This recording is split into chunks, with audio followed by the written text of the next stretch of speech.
Continuando aqui a nossa aula sobre recorrências de primeira ordem, né? Eu queria fazer uma observação antes de entrarmos aqui no exemplo da Torre de Hanoi, que vai ser uma recorrência geral de primeira ordem, que esse caso geral com constantes, que é tanto multiplicativo quanto aditivo, né?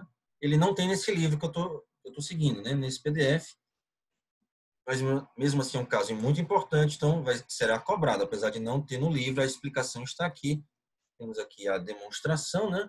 O caso geral, que ele generaliza tanto o aditivo simples fazendo S igual a 1, quanto o multiplicativo simples fazendo T, né, igual a 0. No caso aqui, o aditivo simples, ele é mais geral ainda do que esse, porque o T a gente está assumindo constantes. Então, também não é muito verdade que ele generaliza o aditivo simples total, porque o caso lá no aditivo simples, né, vamos relembrar aqui rapidinho, no aditivo simples, pode ser uma função qualquer, né? E aquele caso lá não é uma constante. Então, no caso, ele generaliza PAs, na verdade, né? E o multiplicativo simples, cadê o multiplicativo? Ele pode multiplicar qualquer função, que é dar um produtório, que às vezes a gente consegue fazer. Gera, às vezes, um exponencial, um fatorial, né? E aqui não, o S não pode ser qualquer, né? É uma constante, ok? Então, só essa correção. Então, esse é um caso geral com constantes, mas é um caso importante. A Torre de Hanoi, por exemplo, vai cair nesse caso aqui. E a Torre de Hanoi é um problema bem conhecido, eu vou explicar para vocês agora. É importante a gente tratar dele, ok? Então, beleza. Então, o recado está dado. Esse caso não tem no livro, mas está ensinado aqui. Eu espero que vocês acompanhem. Estão nesses slides que já estão disponibilizados para vocês lá na página da disciplina. Perfeito. Então, vamos ver agora o caso da Torre de Hanoi. É um problema bem interessante.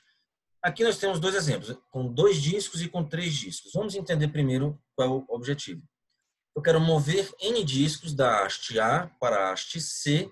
A haste é uma madeira assim, né? E esses discos, eles têm um furinho no meio, então eles podem ser encaixados, né? É como um brinquedo de criança, assim, de encaixar. Eu quero mandar do A para o C, usando o B como auxiliar, movendo apenas um disco por vez, sem colocar um disco maior sobre um disco menor. Nunca posso botar um disco grande em cima de um pequeno. Ok? Então, como é que a gente faz? O nosso objetivo é achar um número mínimo de movimentos, né? Então, eu quero colocar aqui 2 discos. Então, primeiro movimento, eu coloco o azul no B. Aí depois eu coloco o vermelho, que é o grande, no C. Depois eu coloco o pequeno, o azul, em cima do C, no C. Pronto, consegui transferir, ó. Todos do A para o C, usei o B aqui como auxiliar. Tá bom? E se fossem 3 discos? Aí já complica um pouco. O verde vai para o C, a primeira jogada. Aí o azul vai para o B. Aí agora o verde vem para o C. Né? Aí agora o vermelho, finalmente, está liberado o C, o vermelho pode ir para o C. Agora o verde vai para o A.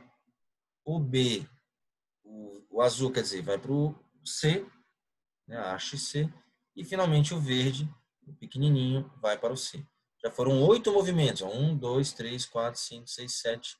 Na verdade, perdão, 7 movimentos. O primeiro foram 3 movimentos. Esse aqui foram 7 movimentos. Né? Perfeito. E se fossem 4 discos? Aí eu vou mostrar aqui só um pedaço. Né? Se fossem 4 discos, eu colocaria o vermelho pequenininho no do meio. Aí o amarelo lá, né, em C. Aí depois o vermelhinho em cima do amarelo. Agora coloca o verde aqui no meio, coloca o vermelho para cá, aí o amarelo no B, na haste B, em cima do verde, né? Agora o vermelho aqui para cima. Com isso, gente, a gente conseguiu transferir todos esses discos do verde, né, os 3 primeiros, aqui tem 4, então os 3 menores, nós fizemos um movimento daqui para cá. Ó. Agora, como está liberado, não tem ninguém em cima do grandão, não tem ninguém aqui na haste C, eu vou poder movimentar o grandão para cá e finalmente depois fazer todo esse procedimento análogo para colocar todos esses em cima do grandão. Então aqui foram 7 movimentos só para transferir esses para cá. Mais um movimento para transferir esse para esse, daria 8. E depois eu teria mais 7 movimentos para transferir todos esses 3 para cá. Então, daria 7, mais um movimento, que é do grandão, dá 15 movimentos. Né? Então, só para vocês entenderem aqui, ó, e a gente também fez algo semelhante, algo recursivo aqui dentro. Então, primeiro eu movi o pequeno para o meio, está aqui. Agora o movimento do grandão. O grandão se moveu. Né? Então, esse amarelo é o movimento do maior disco. Né? O maior disco se moveu. Aí agora o mesmo movimento para cá. Então, para mover um disco, é um passo. Está aqui, um passo.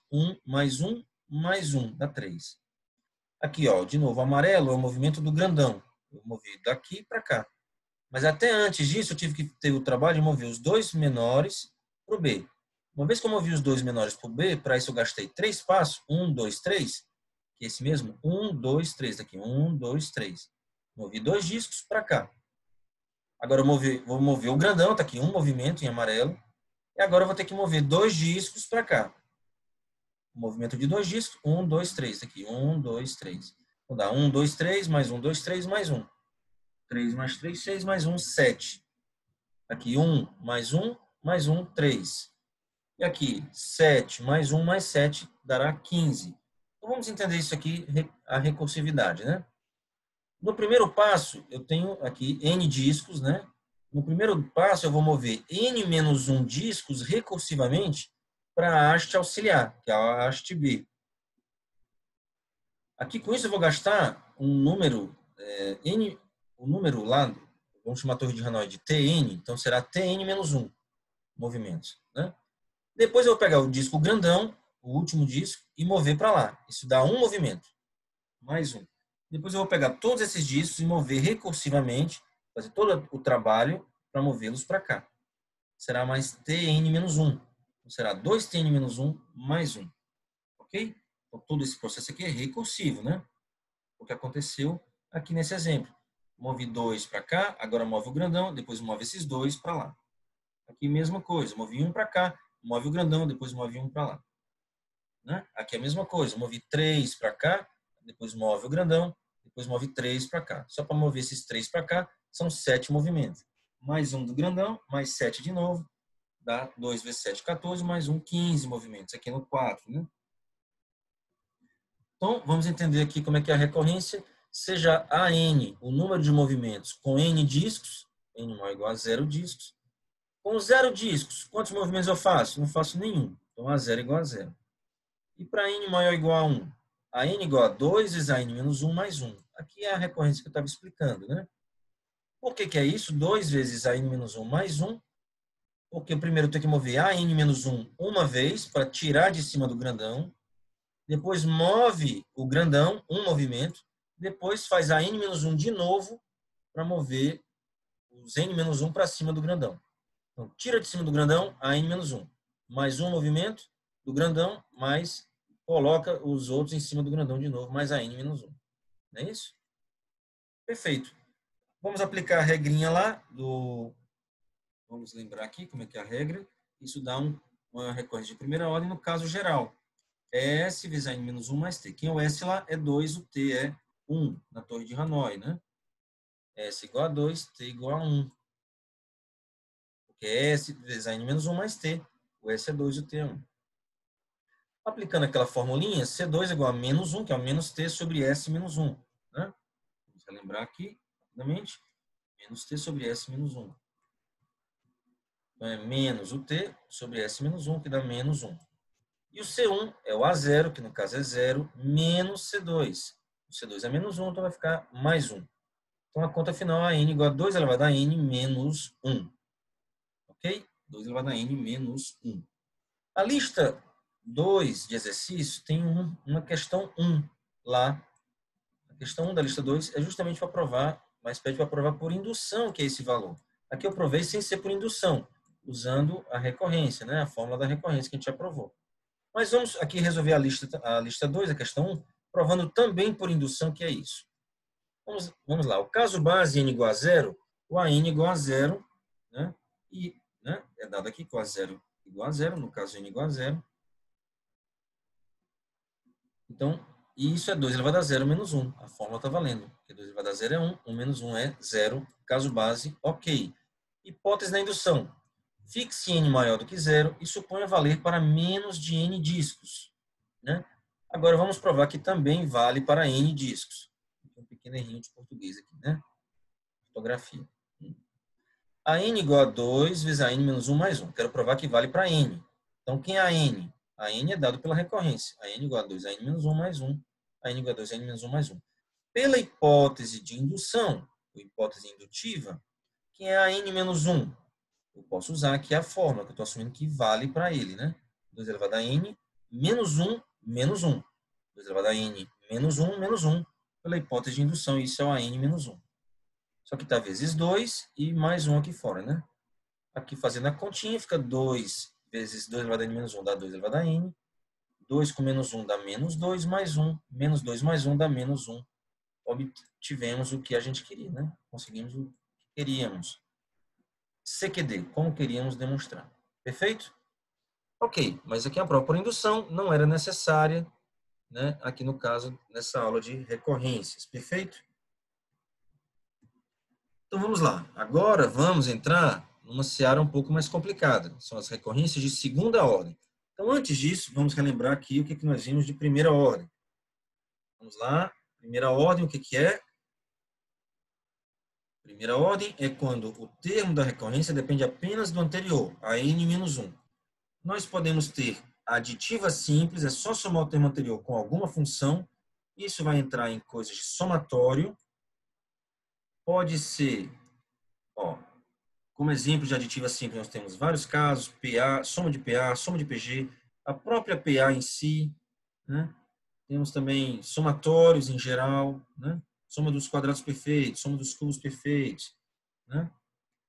E temos exemplos mais complicados, como o número de regiões formadas por retas no plano, número máximo, número mínimo de regiões, né? Ou, ao invés de retas, círculos, número de regiões geradas por círculos, número máximo. Perfeito. Temos também o caso, de primeira ordem, multiplicativa simples, é quando é só o termo anterior vezes alguma função. Isso vai sempre cair em produtórios. Produtórios, em geral, a gente consegue fazer, às vezes dá uma exponencial, 2 elevado a n, 3 elevado a n, ou n fatorial, como alguns exercícios aqui que nós fizemos. Aqui, 2 sobre n, deu um 2 elevado a n, n fatorial, uma exponencial dividido por um fatorial, né? Ok? Perfeito. E o caso geral com constantes, que é um caso interessante, o caso da torre de Hanoi caiu nele, quando é uma constante vezes o anterior, mais uma outra constante. Né? Em geral, estamos considerando que o S multiplicativo é diferente de 1, se não cairia numa PA, nós já resolvemos PAs antes. Ok. E é o exemplo da torre de Hanoi, cai nesse caso aí. Que a recorrência fica 2 vezes a n menos 1 mais 1. Tá? E a torre de Hanoi, o caso geral é 2 elevado a n menos 1, dá para provar também por indução. Perfeito. Vamos agora ver recorrências de segunda ordem. O que é uma recorrência de segunda ordem? É quando a n depende apenas dos dois termos anteriores, a n menos 1 e a n menos 2. Né? O A0 e o A1 têm que ser dados. Um exemplo é o Fibonacci, f de n igual a f de n menos 1 mais f de n menos 2. Nós sempre damos o F0 e o F1. F0 igual a 0, F1 igual a 1. Ou um outro caso, Gn igual a menos Gn menos 2. Olha só, o professor não está dependendo do N menos 1. Gn menos 1, não tem problema. Está dependendo do N menos 2 e só até ele, então é segunda ordem. Aqui um outro caso, um Fibonacci linha, um pouco diferente. F' de N, F' de N menos 1, mais F' de N menos 2 mais 1. A diferença é esse mais 1 aqui para o Fibonacci, né? E aqui uma diferença do G' é um mais 1 aqui, né? Também esse exemplo de linha. Todas essas recorrências são de segunda ordem, porque só depende do AN-1, dos dois anteriores, né? AN-1 e AN-2. Quando é que uma recorrência é homogênea, né? Isso aqui é uma notação importante. Homogênea é quando não tem aqui esse mais 1, por exemplo, né? É quando é da forma AN igual a S1, AN-1 mais S2, AN-2. Aqui para o caso de segunda ordem. É um fator multiplicativo, vezes n menos 1, um fator multiplicativo, n menos 2. Né? De novo, o A0 e o A1 devem ser dados, o S1 e o S2 são constantes, né? Isso aí é que a gente chama de uma recorrência de segunda ordem homogênea. E se fosse késima ordem homogênea? Seriam constantes multiplicativas até o AN menos K, S1, N menos 1, S2, N menos 2, SK, N menos K. O A0 até o AK menos 1 tem que ser dados, e todos esses S são constantes. É o que nós chamamos de homogênea. E não tem um fator somando aqui, mais alguma coisa, né? Então, nesse caso aqui de segunda ordem, nós só vamos tratar até segunda ordem nessa disciplina. O Fn e o Gn são homogêneos, ó, porque é o fator 1 vezes o anterior, mais 1 vezes o 2 anterior, e não tem nada somando. E aqui também é só 0 vezes o anterior, menos 1 vezes o 2 anteriores. Não tem nada somando. O Fibonacci linha e esse G linha não são homogêneos, porque aqui tem o mais 1 e o mais 1. Ok? Isso é importante dizer. Perfeito.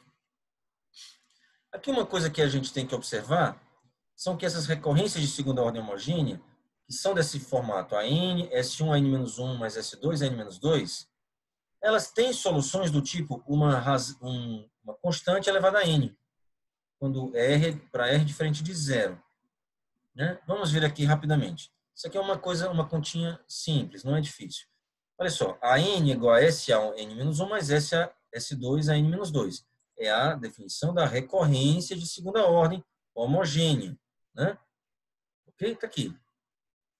Vamos fazer a N igual a R elevado a N. Então, eu vou trocar a N por R elevado a N, a N-1 por R elevado a N-1 e a N-2 por R elevado a N-2. Está aqui. Nós obtemos isso.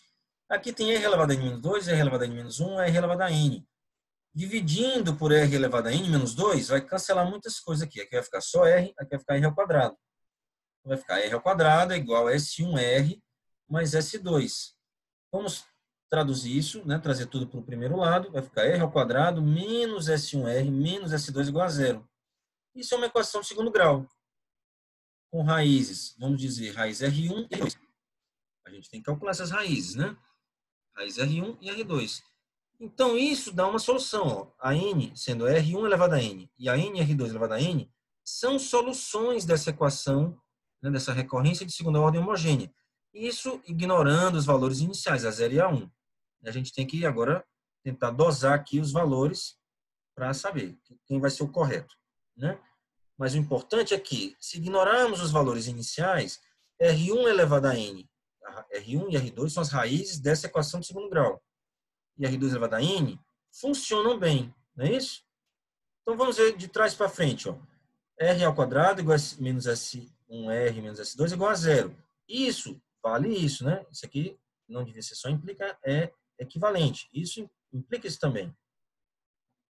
Multiplicando por R elevado a N menos 2, nós obtemos isso. Olha só, R elevado a N é igual a S1R elevado a N menos 1, S2R elevado a N menos 2. Então, a sequência N pode ser escrita como R elevado a N, daqui para cá. Né? Poderíamos escrever assim. Então, seria uma solução. Ok, então isso é importante, uma observação. R elevado a N vale. E o R é uma raiz dessa equação de segundo grau. Outra observação importante é que se nós temos soluções a linha N e a duas linhas N, então se eu multiplicar uma solução por uma constante e outra solução por uma constante, isso também vai gerar uma solução. Vamos observar aqui rapidamente. A N, né?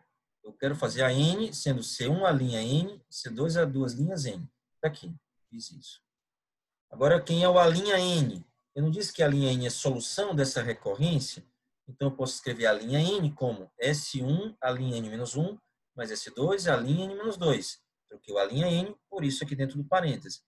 Por quê, professor? Porque ela, eu disse que era a solução dessa recorrência. Está aqui. Posso fazer o mesmo por A duas linhas N. Troquei por A duas linhas N menos 1 vezes S1, A duas linhas N menos 2 vezes S2, da recorrência lá. Arrumando aqui essa conta, nós vamos ter o quê? Ó? O S1 está multiplicando aqui e aqui. Vamos colocar o S1 em evidência. Vai ficar C1, a linha N menos 1, mais C2, a duas linhas N menos 1. O S2 aparece aqui e aqui. Vamos colocar o S2 em evidência. Vai ficar C1, a linha N menos 2, C2 a duas linhas N menos 2. E o que é isso aqui? C1 a linha N menos 1, C2 a duas linhas N menos 1.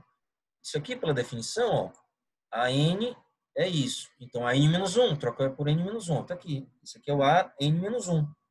Isso tudo aqui dentro desse parênteses é o a n-1, dessa definição. Isso tudo aqui dentro desse parênteses é o a n-2. Onde queremos chegar? É que se eu tenho que a n é essa recorrência, ou, perdão, que se eu tenho soluções, a linha n e as duas linhas n, se eu somar as duas, eu vou ter também uma solução para a recorrência. E se eu multiplicar por constantes, também dá na mesma. Também tem uma solução. Qual é a conclusão que nós chegamos disso? É que, olha só, R1 elevado a n era uma solução. R2 elevado a n também era uma solução. E R1 e R2 são as raízes dessa equação de segundo grau. Se eu multiplicar R1 por uma constante, e multiplicar R2 por uma constante, R2 elevado a n, e somar, também vai dar uma solução para essa recorrência. Ou seja, a n, C1 vezes R1 elevado a n, mais C2 vezes R2 elevado a n, para R1 diferente de R2, vai dar uma solução para essa recorrência. Ok? Então, o mais importante é isso. A primeira observação é essa. C1 vezes R1 elevado a n, mais C2 vezes R2 elevado a n, R1 e R2 são as raízes dessa equação de segundo grau, vai gerar uma solução dessa equação de recorrência de segunda ordem homogênea. Perfeito? E quem seriam os valores dessas constantes C1 e C2, professor? Vamos ver. Depende dos primeiros valores, o A0 e o A1. Antes eu estava ignorando, agora não vamos ignorar mais. Quem é o A0? A0 será C1 vezes R1 elevado a zero, o N é zero aqui nesse caso, C2 vezes R2 elevado a zero. R1 elevado a zero, ele é 1. R2 elevado a zero, ele é 1. Estou assumindo que a raiz não é zero. C1 mais C2 é igual a zero. E o A1, é só fazer 1 aqui. N igual a 1. C1 vezes R1 mais C2 vezes R2. Resolvendo esse sisteminha aqui, ó, eu tenho A0 e o A1 dados. É um sistema em C1 e C2. As raízes eu sei que são dessa equação de segundo grau. Eu obtenho que C1 é A1 menos A0 R2 sobre R1 menos R2 e o C2 é menos A1 mais A0 R1 sobre R1 menos R2. Professor, como é que resolve esse sisteminha? É muito simples, né? Primeiro, para tirar o C1, vamos eliminar o C2. Multiplica aqui primeiro por R2, né? Multiplica por R2 e subtrai essa dessa. Então, vai ficar A1 menos A0 R2 sobre, o R2 vai cancelar com, né? R2 C2, vai ficar R1 menos R2 C1, né? O C1 passa para cá. E o C2, né? Como é que a gente obtém o C2? Mesma coisa, eu quero eliminar o C2, para obter o C2 eu quero eliminar o C1. Então, multiplica por R1 agora, a primeira equação. Perfeito? Agora subtrai a primeira da segunda. Vai ficar A0R1 menos A1, está aqui A0R1 menos A1. Vai cancelar aqui o R1, C1, cancelar com R1, C1. Vai ficar R1 menos R2 embaixo. R1, C2 menos R2, C2. Tá bom? Perfeito. Então, o teorema geral, vamos terminar aqui, vamos ver exemplos na próxima aula, é o seguinte: sejam R1 e R2 raízes de x ao quadrado menos S1x menos S2 igual a zero. Se R1 for diferente de R2, então toda a solução para a recorrência n igual a S1 a n menos 2, S2 a n menos 2 é da seguinte forma: uma constante vezes R1 elevado a n, mais S2 mais C2, R2 elevado a n. R1 e R2 são as raízes dessa equação de segundo grau. Além disso, como acabamos de ver, a constante C1 é A1 menos A0 R2 sobre R1 menos R2, e a constante C2 é menos A1 mais A0 R1 sobre R1 menos R2. Por que R1 tem que ser diferente de R2? Porque aqui embaixo no denominador temos R1 menos R2. Ok? O caso R1 igual a R2 vai ser mais para frente. Próxima aula vamos ver exemplos e aplicações desse teorema. É isso.